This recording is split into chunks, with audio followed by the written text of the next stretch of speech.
Good morning students. आज हमारा जो चैप्टर 3 है उसका वीडियो नंबर 4। चैप्टर 3 था मांग की अवधारणा। मांग की अवधारणा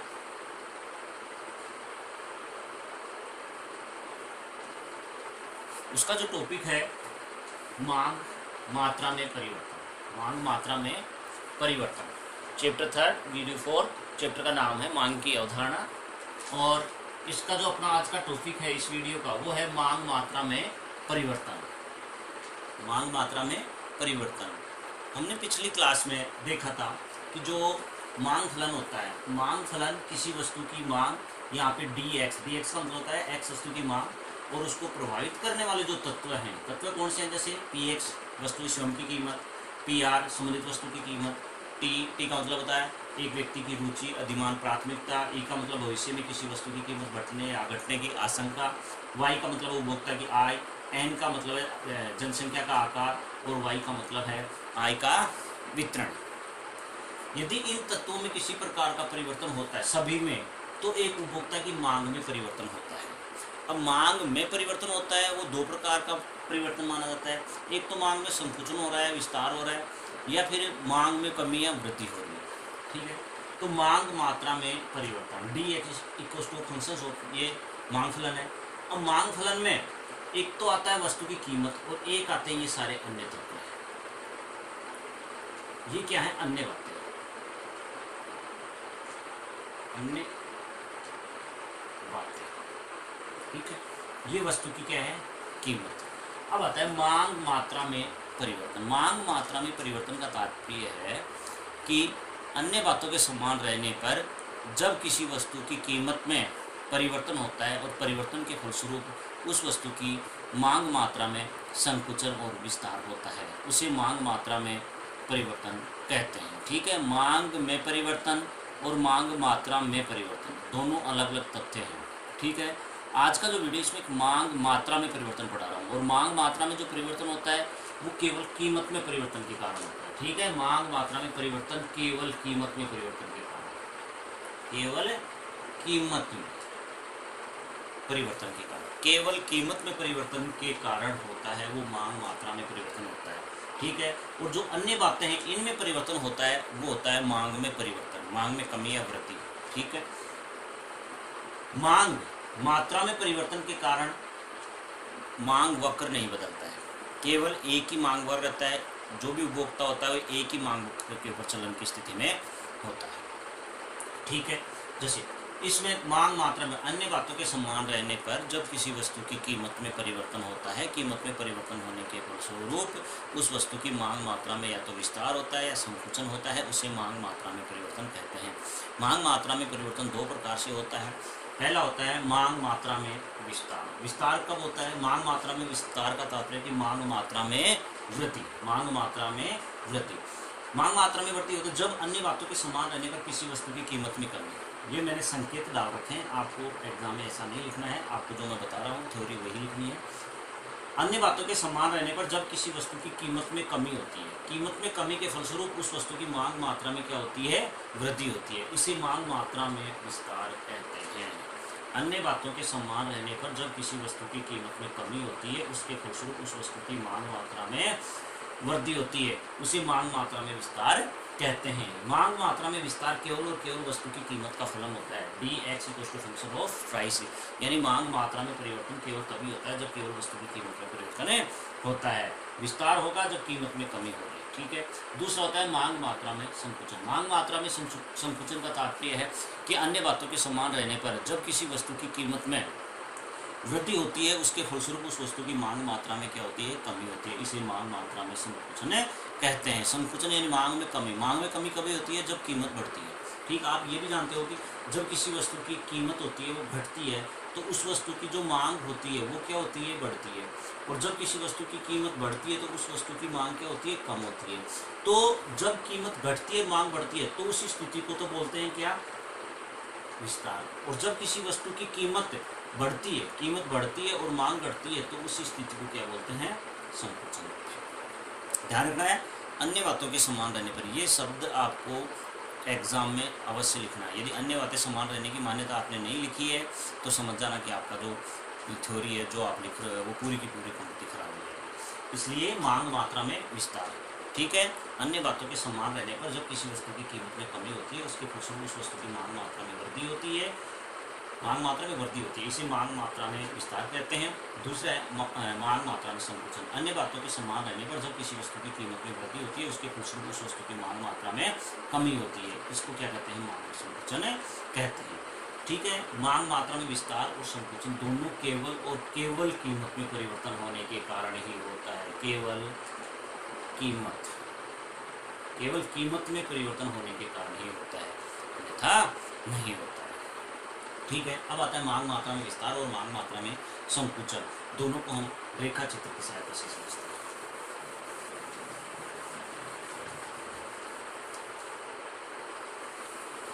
देखो, आपको ये तो मालूम कि मांग मात्रा में परिवर्तन किसके कारण, केवल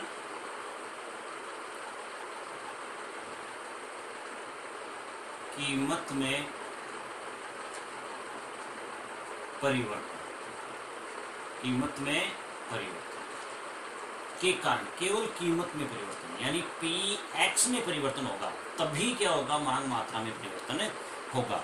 और मांग मात्रा में परिवर्तन की स्थिति में मांग वक्र नहीं बदलता है, ठीक है। पहले देखते हैं मांग मात्रा में परिवर्तन, संकुचन।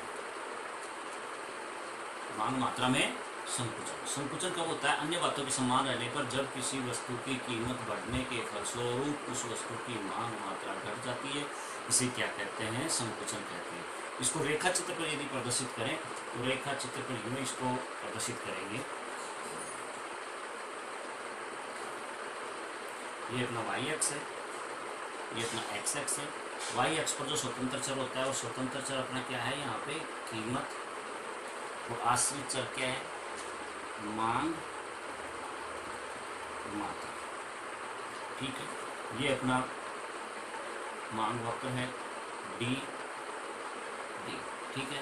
अब प्रारंभ में किसी वस्तु की कीमत,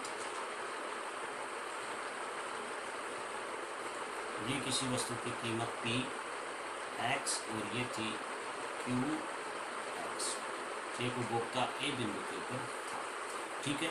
दिए गए रेखाचित्र में OX पर वस्तु की मांग मात्रा और OYX पर वस्तु की कीमत को व्यक्त किया गया है, जिसमें किसी वस्तु की कीमत Px और इसकी जो मांग मात्रा थी वो Qx, ठीक है।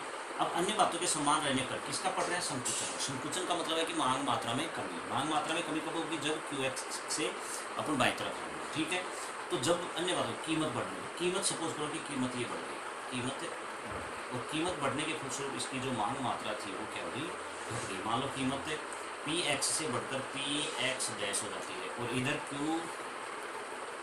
Qx से घटकर Q डैश हो जाती है, यानी एक उपभोक्ता ए से किस बिंदु पे गया, बी बिंदु पे। तो ये जो मात्रा है ये क्या था, मांग मात्रा में संकुचन।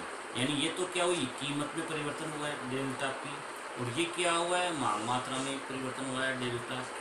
तो ये जो है ये मांग मात्रा में क्या हुआ है, संकुचन। क्या हुआ है, संकुचन, ठीक है। अन्य बातों के समान रहने पर जब किसी वस्तु की कीमत में वृद्धि होती है उसके फलस्वरूप उस वस्तु की मांग मात्रा में कमी होती है, इसे मांग मात्रा में क्या कहते हैं, संकुचन, ठीक है। ये रेखा चित्र बना दिया, ठीक है। आगे देखते हैं मांग मात्रा में विस्तार।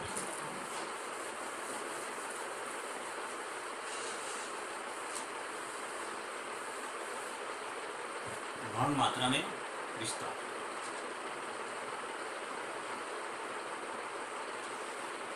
परिभाषा। अन्य बातों के समान रहने पर जब किसी वस्तु की कीमत में कमी होने के फलस्वरूप उस वस्तु की मांग मात्रा में क्या होती है, वृद्धि होती है, और इस वृद्धि को क्या कहते हैं, मांग मात्रा में विस्तार। अन्य बातों के समान रहने पर जब किसी वस्तु की कीमत में क्या होती है, कमी होती है, कमी होने के फलस्वरूप इस वस्तु की मांग मात्रा में क्या होती है, वृद्धि, इसको क्या कहते हैं, मांग मात्रा में विस्तार। मांग मात्रा में विस्तार को रेखा चित्र की सहायता से यदि समझाएं तो इसको इस प्रकार से व्यक्त कर सकते हैं।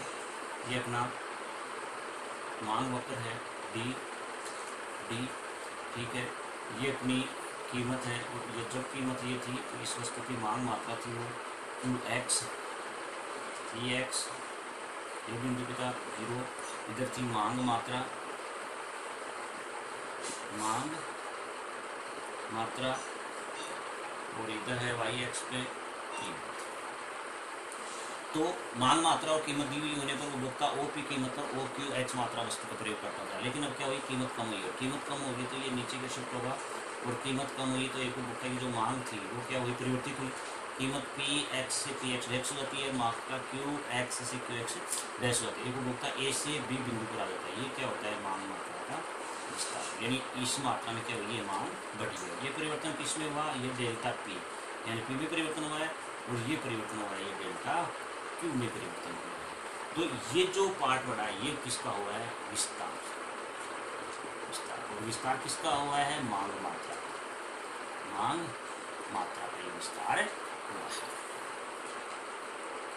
मांग मात्रा का विस्तार। अब यदि आप मांग में परिवर्तन को दोनों रेखा चित्रों को एक ही रेखा चित्र पर व्यक्त करना चाहो तो इसको निम्न प्रकार से आप इसको व्यक्त कर सकते हो। ऐसा नहीं है कि आप दोनों के लिए अलग अलग रेखा चित्र बनाओ, दोनों के लिए आप एक ही रेखा चित्र भी बना सकते हो। जैसे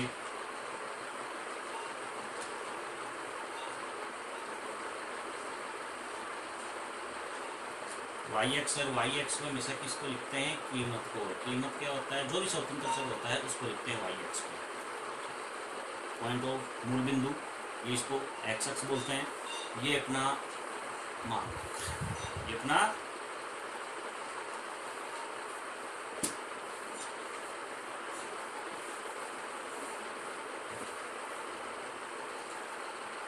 मांग वक्र है। अब प्रारंभ में किसी वस्तु की जो कीमत थी वो थी